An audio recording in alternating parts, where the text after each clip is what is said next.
So welcome. So happy to have you with us, Scott. Thank you, Mary Grace. Grateful to be here.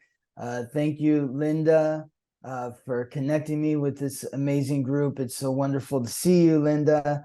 My last name is actually Tejerian. It's very phonetic. So I'm Armenian, and so I have a lot of empathy for the Jewish people. My brother-in-law is also Jewish. I'm a descendant of an Armenian genocide survivor. My grandfather was taken from his family when he was 5 years old. He never saw his parents again. His sister was forced to marry the Turkish mayor's son.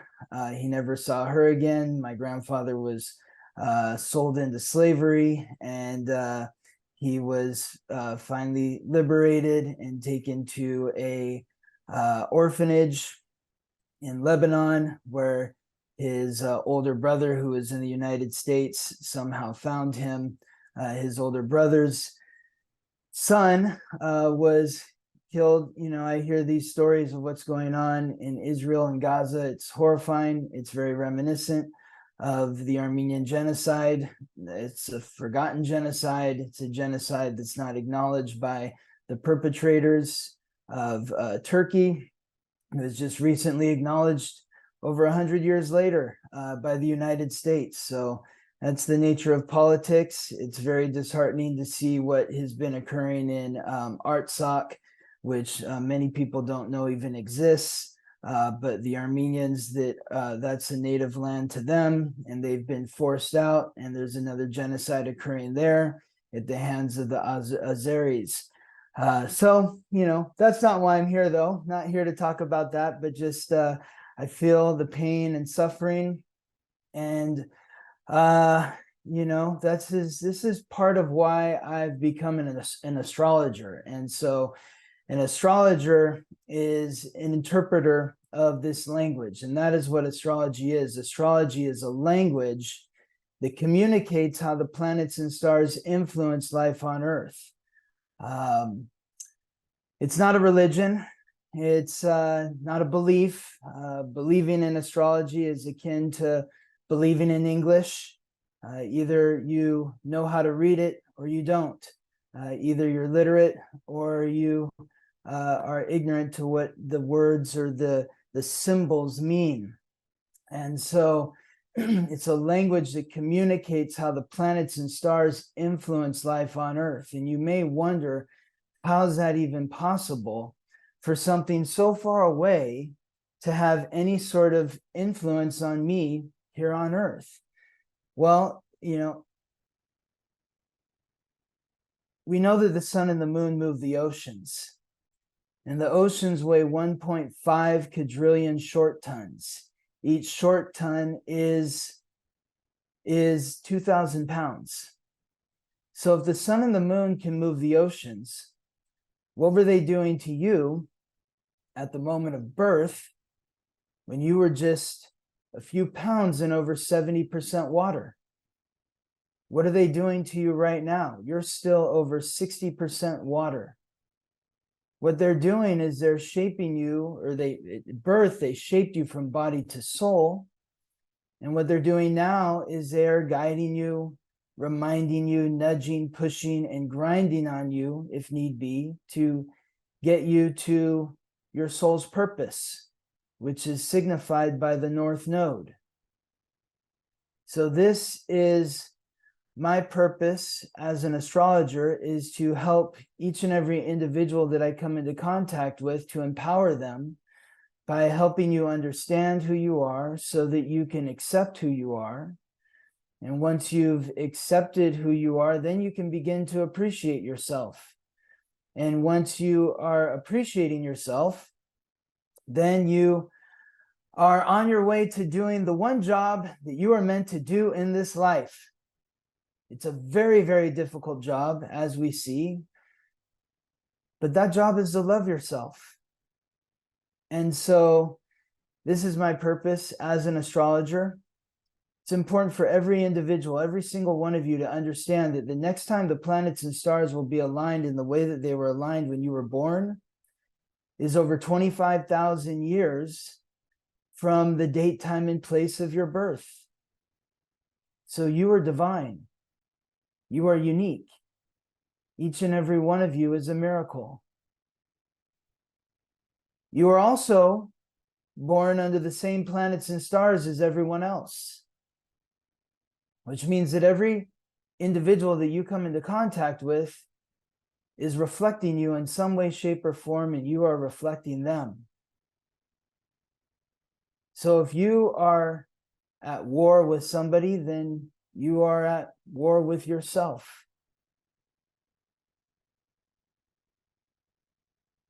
So astrology is a language, and I'm going to just share a few slides here to help articulate the points that I'm making. In order to understand any language, you want to begin at the beginning with the fundamentals. These three symbols up here on top are the root symbols of the language of astrology. If you understand these three symbols on top, then it gives you a better opportunity to understand all of these symbols down here below, because all of these symbols down here below are made up of at least one of these three symbols on top. The circle of spirit represents your eternal soul. No beginning, no end. The cross of matter represents the four elements of matter: fire, earth, air, water.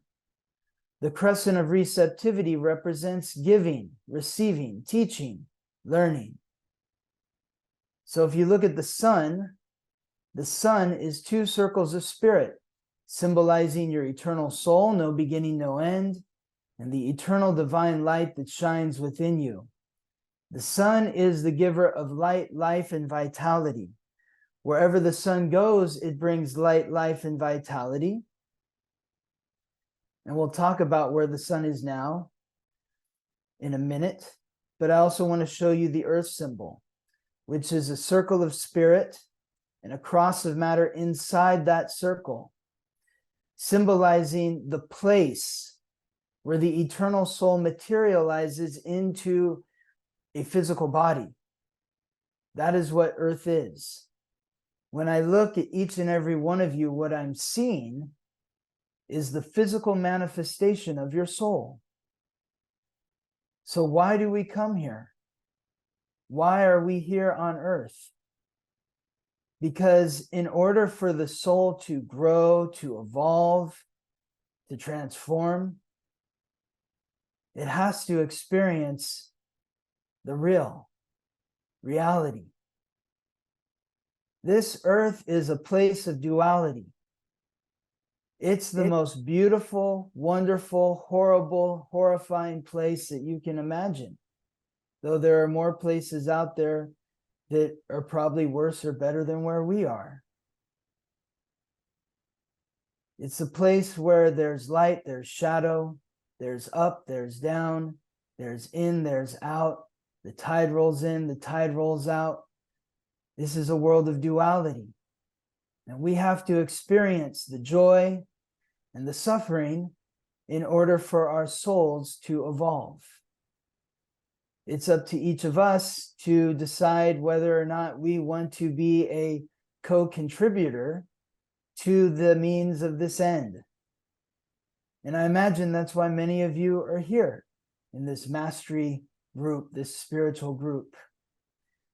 So here we are on earth transforming. And when we look at where the planets are, or where they were, we can go back to October 7th, when this madness began. You know, what was happening with the planets and stars? Well, there's no coincidence that here's Mars. So Mars is a circle of spirit with an arrow pointed in a clear direction, symbolizing your eternal soul and how it acts, how it moves forward without thinking. Mars is the god of war, the planet of action, aggression, and conflict. Wherever Mars is transiting through the sky, indicates where there is activity happening, where there is aggression happening. And when Mars transits through Libra, as it was on October 7th, it is transiting through the sign where it is most uncomfortable. So in order to understand the nature of the signs, you want to ask yourself 4 questions. If you know the answer to these 4 questions, then it gives you a clearer understanding of the nature of the sign. The 4 questions are: number 1, what is the element? Number 2, what is the modality? Number 3, what is the planetary ruler? And number 4, what is the symbol? So in looking at Libra, what is the element? The element is air. Air is more extroverted than introverted because air is something that can touch you, but it's not something that you can touch. Air can be a cool breeze on a hot summer day, or it can be a hurricane. It's all how you're working with the energy. So there's nothing good or bad about what we see here. It's just about understanding the energy that we are working with, and in understanding that energy, doing our best to work with the energy for our benefit, for the benefit of love for ourselves, compassion for ourselves, empathy for others, respect for others. Or, as I say on the podcast, it's either you're riding the planetary waves or the planetary waves are riding you. It's all how you're working with the energy. The modality of Libra is cardinal. The modality is determined by the time of the season the sun is transiting through a sign. When the sun is transiting through a cardinal sign, it's the beginning of the season. These are the starter signs. When the sun is in Libra, in the northern hemisphere, it's the beginning of fall. In the southern hemisphere, the beginning of spring. These are the signs that lead us into the new season. These are the signs that are great at initiating or starting new projects, but they can be more challenged with completing them. It's all how you're working with the energy. The planetary ruler of Libra is Venus. Venus is a circle of spirit on top of a cross of matter, symbolizing your eternal soul in the world of matter and what it senses. The 5 physical senses: sight, sound, smell, taste, touch.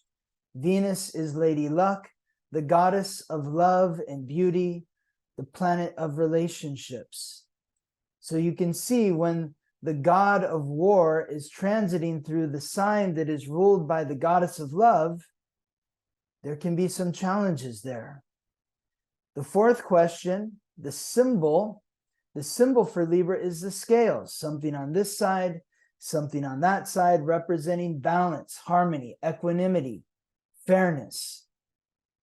So when the god of war transits through the sign that represents equality, fairness, harmony, it disrupts those areas because there is something there that we need to look at. We need to become more conscious of. The body part that is ruled by Libra is the kidneys. The kidneys are that organ in the body that purifies the blood. It removes the toxins within the blood. So when planets transit through Libra, it's about getting to the toxins that exists within us and removing it so there's no bad blood. On October 7th, Mars was squaring, here's the square, that's a 90-degree angle. When you're squaring off with someone, it's either a fight or a very uncomfortable country and Western dance. Either way, it requires movement in order to clear the energy. Mars was squaring Pluto. Pluto is all 3 of the root symbols. It's a circle of spirit on top of a cross of matter like Venus, except it's got this crescent of receptivity in between the circle of spirit and the cross of matter, symbolizing the transformation that occurs in the world of matter. to the eternal soul. Pluto is the god of death, lord of the underworld, the planet of transformation. So it's no coincidence that on a day where the god of war squares the god of death, there is great friction happening in the world and within each and every one of us. Pluto's transiting through Capricorn, which is cardinal like Libra, but it's an earth sign. Earth and air don't mix. That creates tension. Capricorn is ruled by Saturn, the god of wealth and time, the planet of restriction, responsibility, hard work, achievement, and authority. It's a cross of matter with a crescent of receptivity pointed down, symbolizing the work that is required to achieve your ambitions in the material world. Pluto is transiting through Capricorn, transforming our collective relationship to authority. Pluto has been transiting through Capricorn since 2008, 0809. The last time Pluto transited through Capricorn was 1762 to 1778, a period that led up to the American Revolution.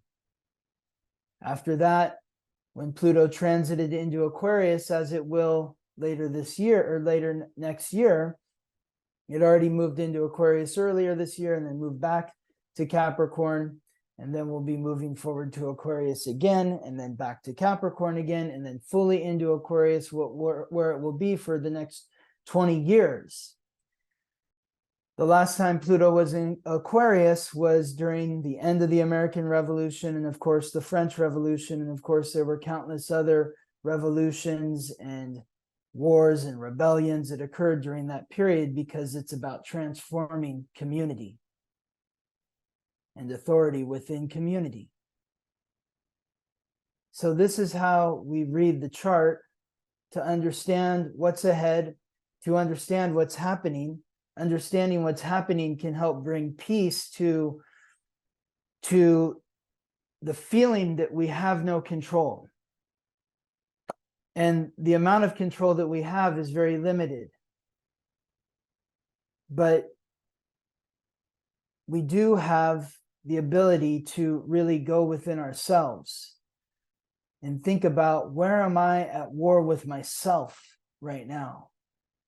And how can I be peaceful with myself? There's a lot of tension astrologically that's happening right now, with not only the square that had happened, that has now moved on to the Mars is now in Scorpio, the sign that it rules, the sign of transformation. This is where the planets are right now. The Sun, Mercury, and Mars have now moved into Scorpio. You see where they were back here on the 7th. They were all in Libra, about facing fairness, balance, equanimity. Now it's about transformation. This was the new moon solar eclipse that occurred on October 14th. Very intense energy. Here we are now. Here we will be on Saturday, which is the lunar eclipse, the full moon in Taurus. This eclipse season is a time for transformation, a time for release.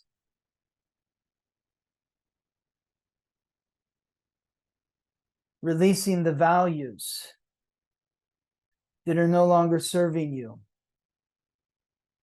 Releasing the frequencies within the bonds that you share with those that you're intimate with, those that you have karmic connections to, that you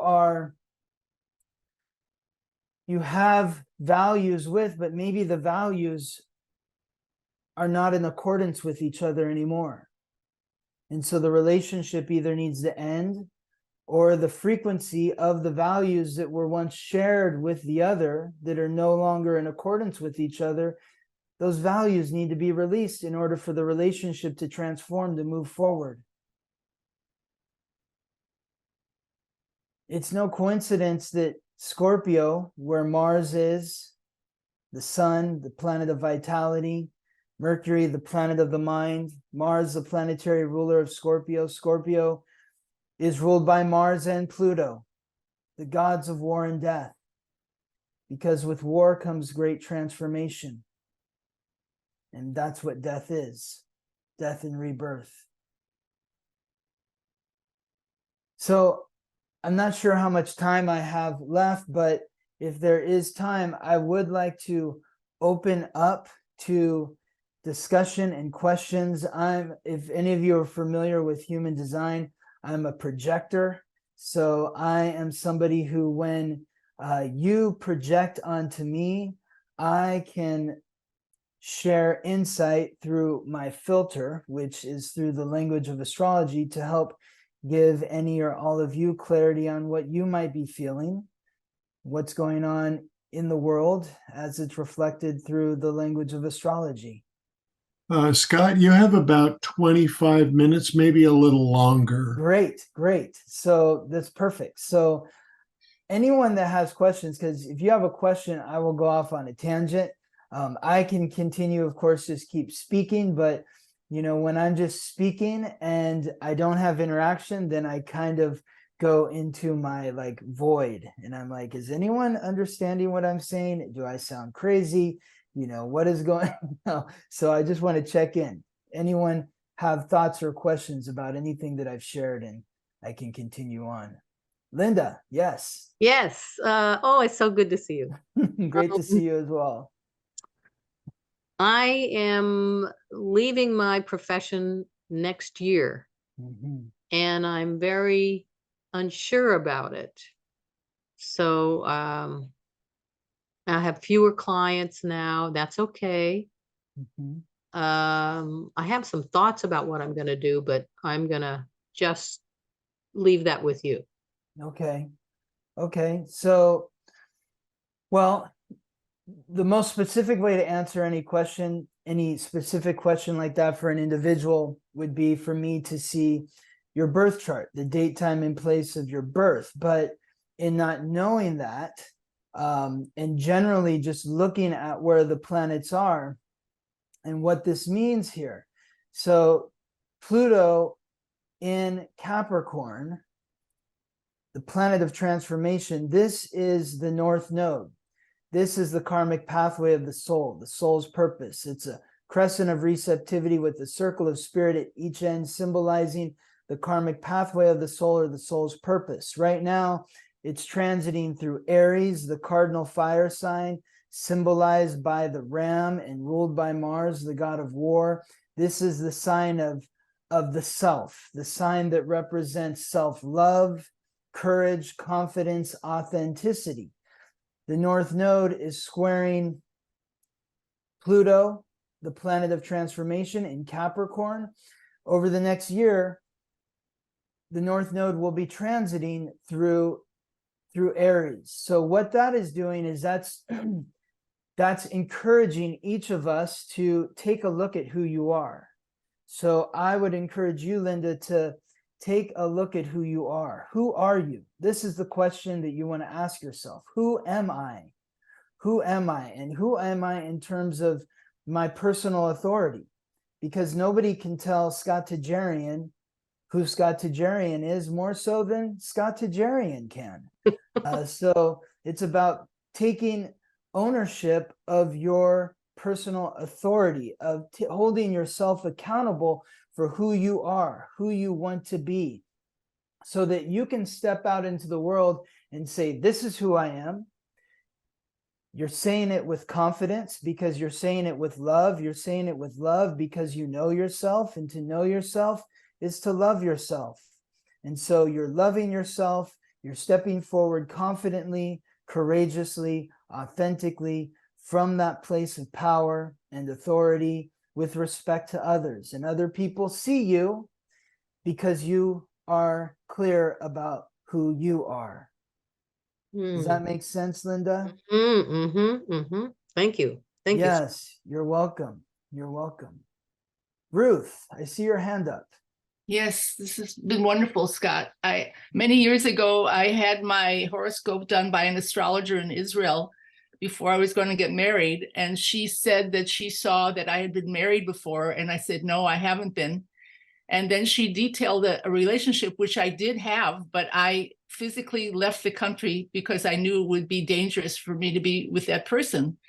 And when I told her, she said, it's so clear in your chart that you had this relationship and that you were married. And so she jumped up and she clapped her hands and she said, oh my God, we are greater than our stars. So what I want to ask you is, in the horoscopes you have done for people, have you found similar things where the chart indicates tendencies, but people have been able, through sheer willpower, to overcome that trajectory? Well, so it's interesting the way that you've described this interaction with the astrologer, because, nothing is, well, let's see, how do I phrase this? The only things that are determinate, if that's a word, is these are the planets or the symbols. These are the signs. Taurus is Taurus, Aquarius is Aquarius, Libra is Libra. But how you're working with the energy is you. So this is where the planets and stars were on October 7th. How you work with the energy on this date is up to you. Same with here on October 24th. So if you are born, let's say, with the sun in Taurus, there's going to be a certain description of what that means. But with everything, like when I look at somebody's chart, I tell them nothing is good or bad about what we see here.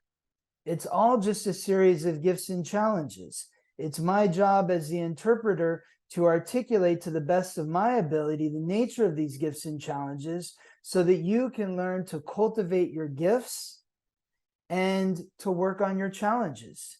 And it's important to also remember that the challenges are there to inspire you to work on your gifts, or to cultivate your gifts, or to open your gifts to begin with. And the gifts are there to help you work on your challenges. So when an astrologer says, you've been married before, I'm not quite sure what that aspect or planetary placement is that she was looking at that would cause her to give that interpretation. I'm not saying that she should or shouldn't have given that interpretation, but marriage is, the term marriage to me is not so specific, because like what you had said, you had been in a relationship that was a very committed or deep relationship, intense relationship with someone else. It wasn't technically a marriage, but essentially it was. Like for instance, if you look at the way that the houses work, and that's a whole other spectrum. This is if we're looking at your astrological code, the planets land in these different houses. Here is the house of marriage. And so this represents not only your husband or your wife, but also any lover, any close friend, any business partner that you may have would fall in this category right here. And so people that I do readings for, well, their house of marriage may be empty. And so they'll say, oh my God, I'm never going to get married. No, that's not what that means. I have a client whose house of children is empty. She has 6 children. So it's all how you're interpreting what you're seeing. Just because a house is empty doesn't mean that, I wouldn't say that she superseded her chart because her house of children is empty and she had children. If anyone says that your house of children's empty, that means you're not going to have children. I would say that that's somebody who is misinterpreting the chart. So it all depends on who's interpreting the chart and how you are working with the energy that's been bestowed to you by the planets and stars. Thank you. Yes. Okay. That Cool. was, yeah, that was But I'll tell you what it did do. It did give me a chance to feel empowered. That Yes. if you see something that you feel inevitably drawn towards, and you know it's not good for you, but you still feel yourself being pulled there, it takes enormous amount of willpower and determination to take a detour Yes. emotionally, you know. And I had done that. I had geographically left the country, so I couldn't be, that person was stalking me at that point, you know. I had to leave. So anyway, I like the notion that we are greater than our stars, and I wanted to ask you about that, what you thought. Yes, well, I mean, I just look at it as this right here is the physical manifestation of your soul. This is what you have been given. So this is what you are working with. How are you working with this energy? If I, you know, give you a certain type of car, the car is what the car is. But the question is, how are you going to drive the car? Are you going to crash it into other cars? Or are you going to drive it safely? Or, you know, are you going to take it on a long journey? Or are you going to keep it parked in the garage? You know, what are you doing with the energy that's been bestowed to you? So it's my job as the interpreter to help articulate what we're seeing here in relation to you, so that you feel empowered to work with the energy in the way that feels best to you. I never have readings with anyone over the thousands of readings that I've done where somebody's like, well, that's not me. Everything that I'm reading, it is something that resonates with the person that I'm reading for. So what I'm doing is confirming something that you may already know about yourself. So that is what I see or recognize that the astrologer did for you. She told something to you that you recognized within yourself that was going on in your life, and that encouraged you to empower yourself and leave and move. And that's what astrology is really meant to do. It's meant to empower every individual that it comes into contact with, so that you understand that you are who you are. This is who you're meant to be. You are perfect.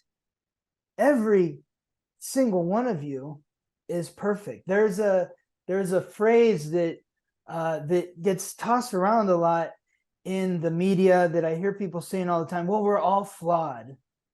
We're all flawed. And I'm just so confused by that statement. And that's one of those things where, you know, you really have to watch what you are taking in terms of social media or the media, and the messages that are being imprinted upon you, because you're 60% water. So who is stepping into your pond? And if somebody is stepping into your pond and saying, we're all flawed, which essentially means that you're flawed, then you start to think that there's something wrong with you. And you're not flawed. You're actually perfect. And that doesn't mean that there aren't things that you've done in the past that you look back and you're like, oh man, I sure wish I would have made a different decision in that moment.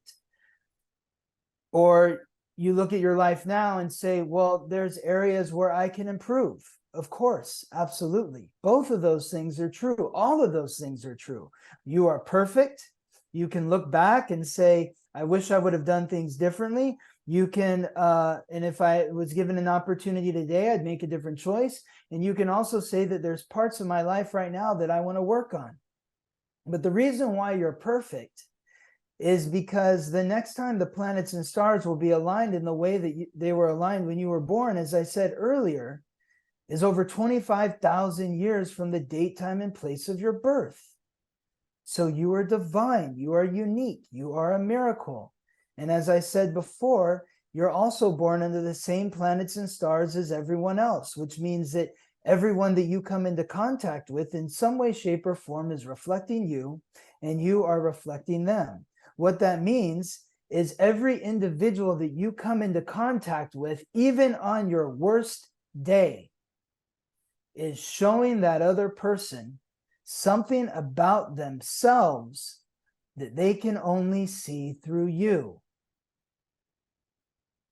It's gorgeous, gorgeous.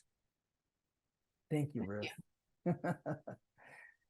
So really, I really want each of you to step away from this in total appreciation for yourself, in total appreciation for every individual that you come into contact with.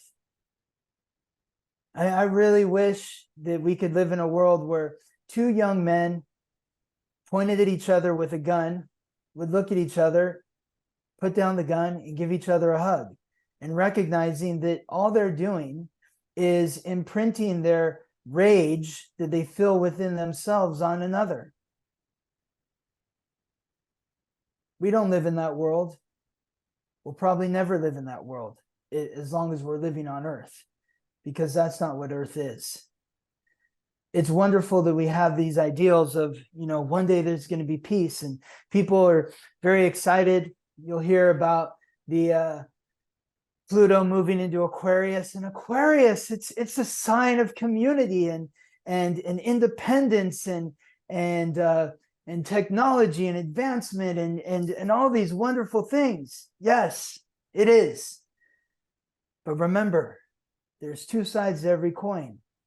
There's the light side and the shadow side. And with every new invention that solves a problem is going to create a dozen new problems. Mm-hmm. Just as the television has done that, or the printing press, or social media, the phone, all these different things. They're wonderful. I'm talking to all of you on Zoom, wherever you all are. This is amazing. But it creates a whole litany of other problems. So, as we move into this Aquarius energy of Pluto and Aquarius, it's important to remember the shadow side of Aquarius. So in recognizing Aquarius, where it's air, like Libra, it's fixed, because when the sun is transiting through Aquarius, it's the middle of the season. That's where the fixed signs are, the middle of the season. When the sun is transiting through Aquarius, it's the middle of winter. These are the stabilizer signs. These are the signs that stabilize the energies of the season. These are the signs that are very loyal, but can also be somewhat stubborn. It's all how you're working with the energy. The planetary rulers of Aquarius are Saturn. Saturn is, as we said, across the matter, crescent of receptivity pointed down. It's the planet of restriction. Uranus is like Venus. Flip it upside down and add a crescent of receptivity on either side, symbolizing your eternal soul in the world of matter and what makes it unique, what makes it unpredictable. Uranus is the primordial sky god, the planet of revolution, rebellion, innovation, independence, and the unexpected. So how, you may wonder, does the planet of rebellion and the planet of restriction rule the same sign, Aquarius? And the answer to that question is with the symbol, the water bearer, which begs another question. Why is the water bearer an air sign? And the reason is because the water bearer breathes air. The twins need air to survive, to live. The water bearer needs air to live. The scales need air to operate. Meanwhile, the water signs, the fish, the scorpion, and the crab, all live or can live in water. So the water bearer is an air sign. And the water bearer was that individual that lived a long time ago, in a village so primitive that everyone in the village went down to the stream each and every day to drink water and bathe like an animal. Until one night, sitting around the campfire, the water bearer said to their other villagers, I have an idea.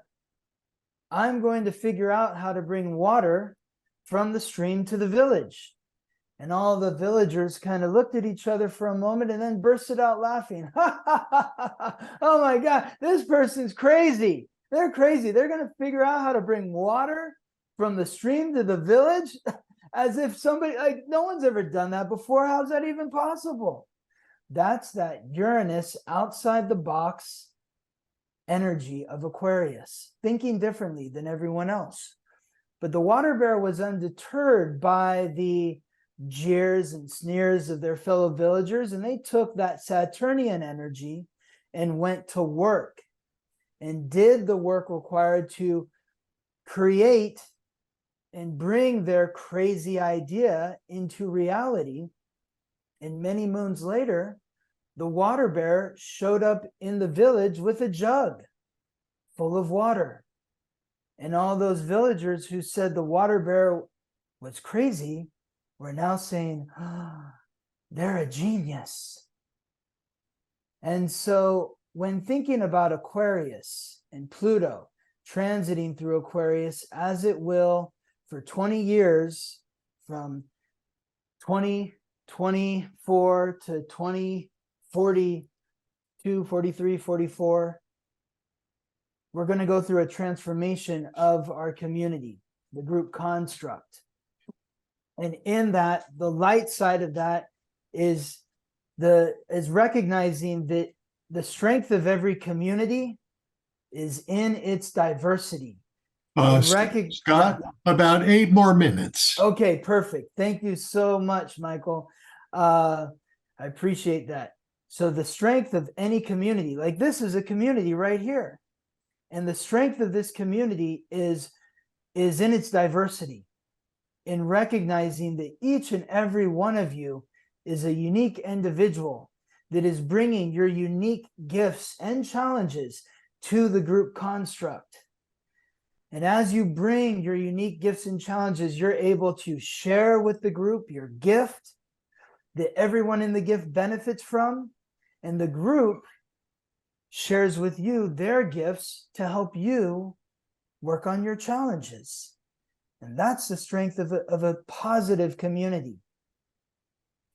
Now, the challenge is, the shadow side of this Aquarius energy is, well, this is the nature of the group, and everybody in the group is this way, and you have to walk this way, you have to talk this way, you have to look this way, and if you don't, there's something wrong with you. And you see that shadow side happening in our world, where everyone seems to be pigeonholed. You're either on this side or you're that side. And if you're on that side, then you're this kind of person. If you're on this side, then you're this kind of person. Rather than allowing each individual to be an individual. And it's not black or white, red or blue. It's a whole myriad of colors that is beyond what even I know how to comprehend or explain, because you can look at a template of colors and see a color and like, I've never even heard of this word or color. Just like all the people that you'll meet in your life are so unique. So I encourage each and every one of you to embrace your individuality. And when you look at where the planets are, as we move to a close here, and we see that here is Saturn in Pisces, and Neptune, the planetary ruler of Pisces, in Pisces. Pisces is the sign of dreams and compassion and intuition.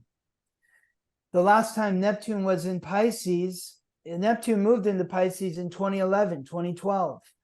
It's going to be here for another couple years. During this period, what have we seen? We've seen a rise in the opioid addiction.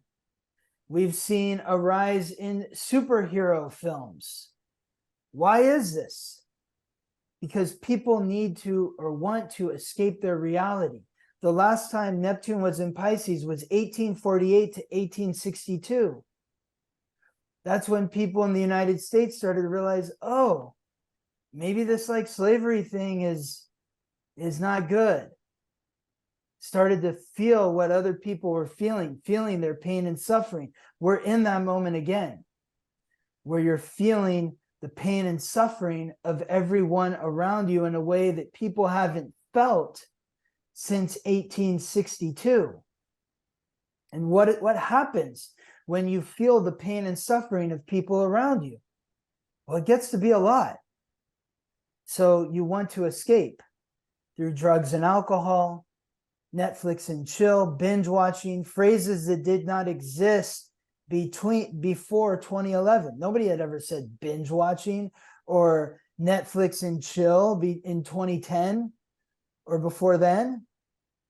Why is that? Why is there a common phrase woke or triggered?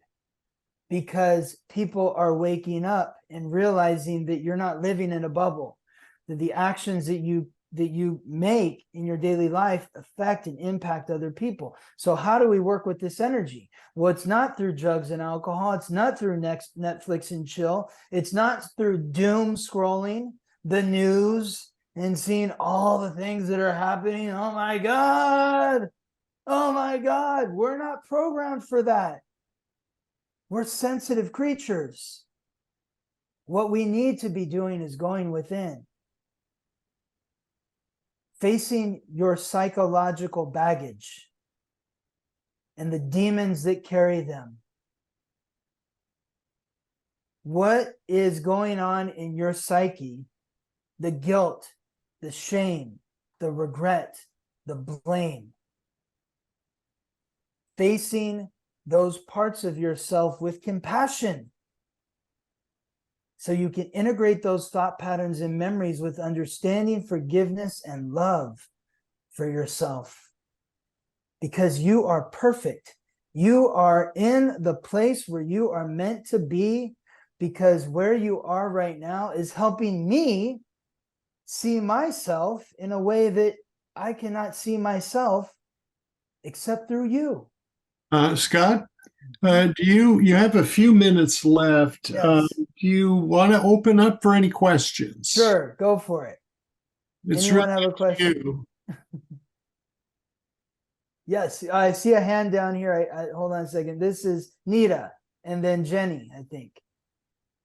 It's a bit of a question, but it's more of a recognition of what you've done.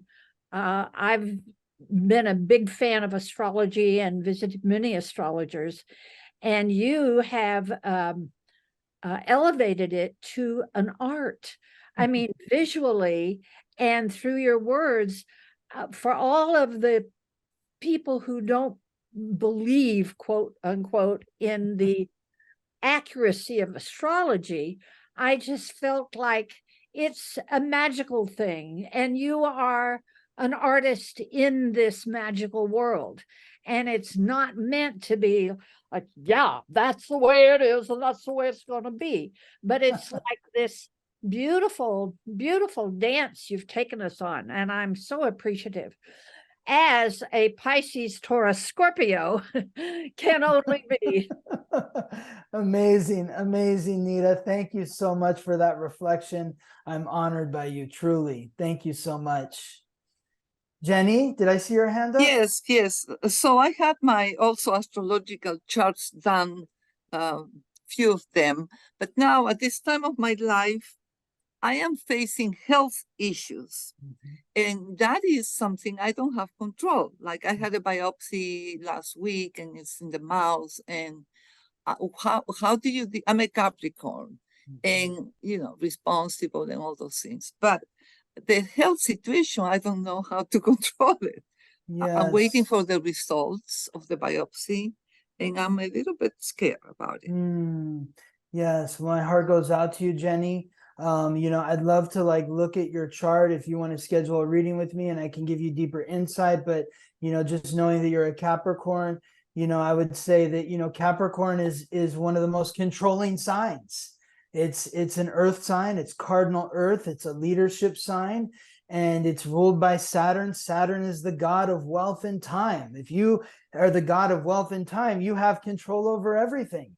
And so it's maybe about releasing control and having faith.